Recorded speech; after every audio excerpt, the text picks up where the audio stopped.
remember who you are. Joseph Campbell? You know Joseph Campbell? Can you hear me? Joseph Campbell says the privilege of a lifetime is knowing who you are. So who you are. Who are you, Marilyn? You know, who are you, Blaine? Just kind of think about that, because it's really, I mean, I can remember as a kid just going, who am I? You know, just looking at my hand and going, whose hand is this? Because, you know, you're not just your name, you're so much more. You know, and I never could figure it out, so that's been my whole life, trying to figure out who I am. And I know, I love what you said, because see, we aren't the same. I mean, we're different today than we are tomorrow, to the next day, the next day. We're a process. You know, we're all of it. And we're unlimited. And we're human, and we're divine, and we're all of it, and this is our life, and it's unique. We express uniquely in the world, and we have such a gift to give the world. You know, this whole month, we've been talking about freedom, actually. We've been talking about this idea of freedom. And I got to thinking, what is freedom? It's this unlimited energy that is within each and every one of us that gives us the opportunity to live our life, to respond the way that we want to respond, to be our divine beings, and to be fully human, and to be fully divine too. You know, I was thinking, what does it look like? And, you know, I'm kind of a picture person, so I keep thinking that it's like we are this riverbed, you know, this river, and this river is life, and it runs through us, and it shapes us, and life makes us who we are. You know, we have all these experiences that are sad sometimes and horrible, and then we have these joys, these 10,000 joys and 10,000 sorrows, and we have all of it. You know, that's our humanity and our divinity, and how we respond to life is how our life goes. You know, it makes us who we are in life. And I can remember to feel life, you know, to actually let it shape us is what our goal is here. The experiences is not to run from them, but to feel them, and to just let them shape who you become in life. So I know in my life, and it's funny because I got to thinking, I'm always, you know, looking at, you know, how I did life and how I want to do life in this process.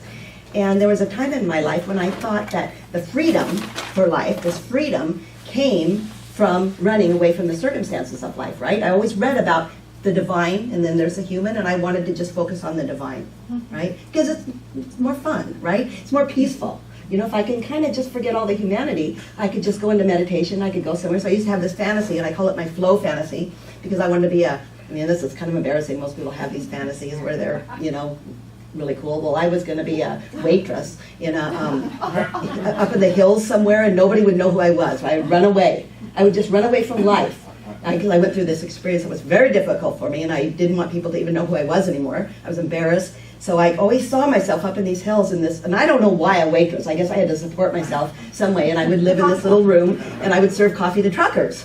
You know, and I mean, I don't know where that came from. I mean, that's weird, but that was kind of my fantasy when I wanted to get away from life. And so I just saw myself, you know, just kind of doing that. And then I kind of had an experience like that where I did leave for about a week. I came back, but I found, here's what I found is that you know, wherever I went, there's my problems, right? Everything that I had, this experience that I went through 25 years ago was so difficult, but it was still there, you know, when I left. It was still there for me to deal with, that, you know, I couldn't get rid of me because I'm there. And that's kind of what I'm talking about, is this freedom comes from being able to deal with the experiences that you have right now. It doesn't come from, you know, running away and trying to find your God self and then forgetting about everything else. You do want to find your God self. That's not what I'm saying. But it's about, you know, being able to deal with the junk in your life and all this stuff, everything that you're going with. That's being fully human. So what I'm going to focus on today is being fully human,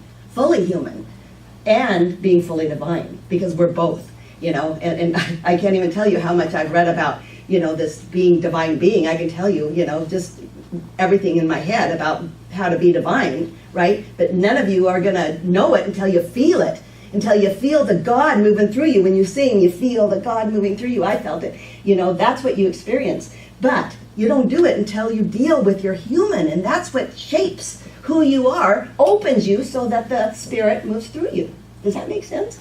It's kind of a process, you know? And the humanity is the harder part, right? Divinity is the better part.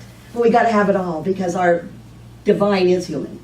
Does that make sense? Our human is divine. It's all of it. That's who we are. We're God expressing. So this body is a human body, but it's divine. So our bodies are important. Everything's important. Everything is a manifestation of the divine. Everything here is a manifestation of God. Somebody in your life you don't like right now, you're having a problem with. Manifestation of the divine. Everything is, even our problems. All energy is a manifestation of the divine. And it's hard to really think that. And what's important is, and what I learned from running away, and you know, that was something that was hard, put covers over my head, kind of pretended life didn't exist, that life happens for me, not to me, right? That's the important thing. Life, the things that happen in your life happen for you. There's nothing in your life that happens that's not for you to learn and grow and transform and be this incredible person that you are. That's what it's for. You're not a victim. Life doesn't happen to you, see?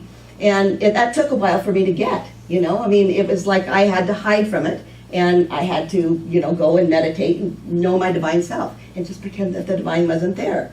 But it was through those things that you go through that you learn the divine that you are, right? It's a setup, kind of. You know, where you deal with, I looked inside of me, I found fear, I found unforgiveness, I found entitlement, judgments, you know, and I had to know these things about myself. You have to clear all those blocks out before you are widened and the God self moves through until you can feel divine. And that's the way the joy bubbles up through you. It's not by blocking it, pretending nothing's going on in life.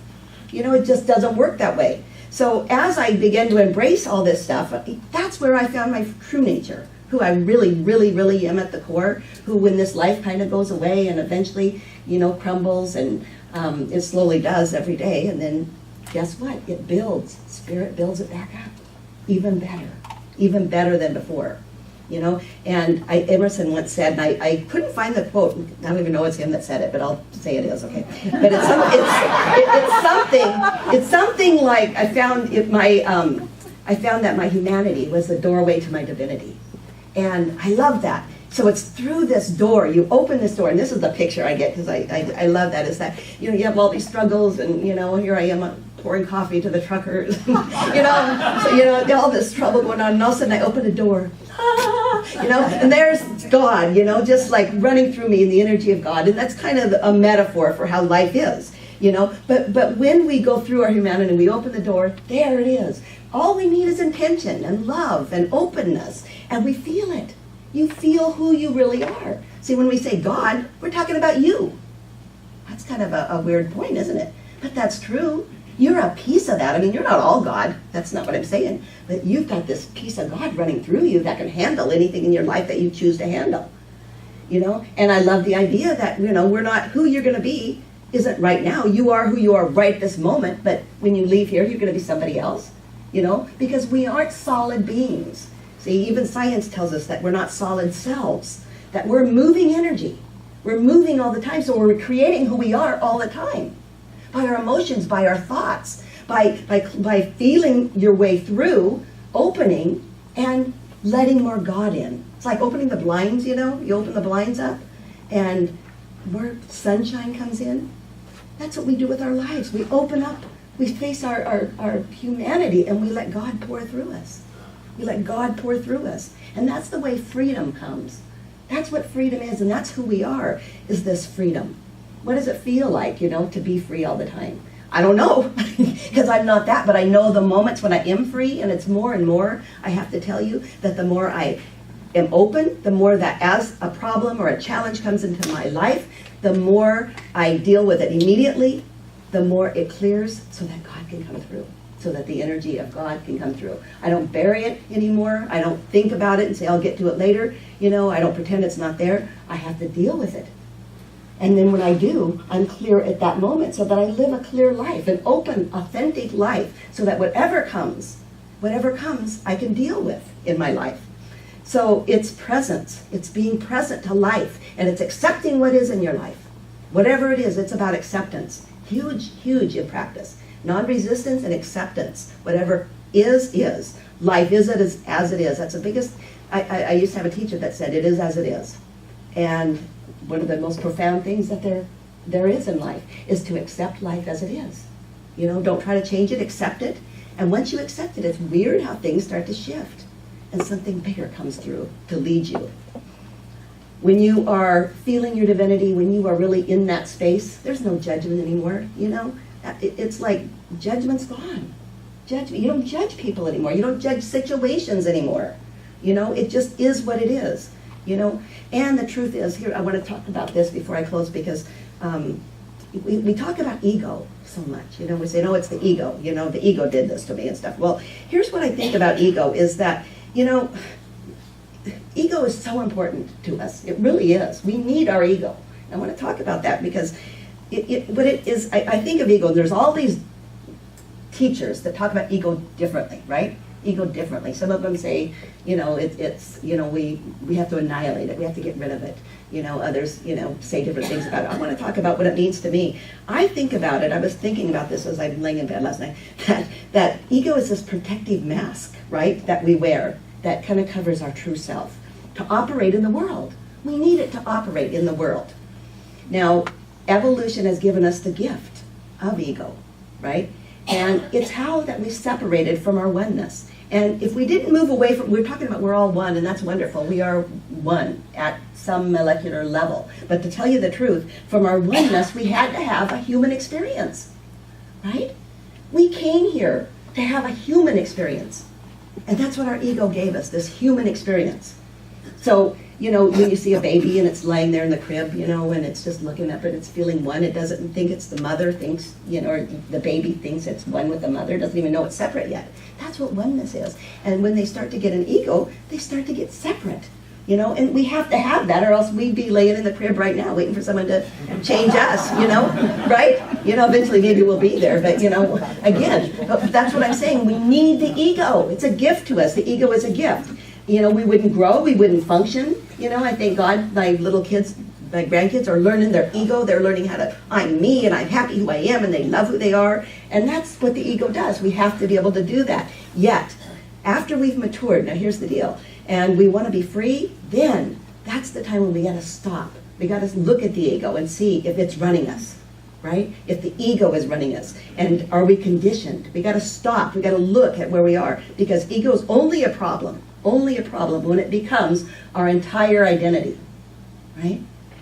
So look at yourself. What's your identity? Are you more focused on the ego part of you, this conditioning part of what, you know, duality is about? Or are you focused on the God part? Because we're both, right? We're human, we're divine, but we need to operate from our God part. That's the difference between ego and our divinity and our humanity. You know, and when we're healthy, we can let go of the ego and not have it rule us. See, that's why we talk about it in Eckhart Tolle, we talk about it in our forgiveness class, ego. You know, it's such an interesting conversation, but I don't buy this about having to annihilate it and we don't need ego. You know, well, maybe you don't need it after you're dead, but we need it. We need ego now, you know, but we need it to just be there with us in control of it. So freedom, you know, once we feel that God energy move through us, once we know who we truly, truly are, we start to get rewired. You guys, our mental structures start to change. You know, we start to think about things differently. We see the God self in other people. We see love a lot more than we did before. We see everything different. And the truth is that we're always going to evolve. We're never going to be done. You know, we're not going to, whether you say, Judy, we're not going to spiritually be done. You know, we're all done because we always are moving. We're evolving. We're always growing. We're always learning. And that's who we are. And as we grow and learn, we start to get bigger and bigger. Our perceptions, our love gets bigger and bigger. And when we are bigger, guess what? We change the world. And that's what we're here for. We're here to connect and to change, you know, the world, to be that light in the world. So anyway, my prayer, I guess, for all of us is that we really get what Joseph Campbell said when he said, it's a privilege to be who we really are. Thank you.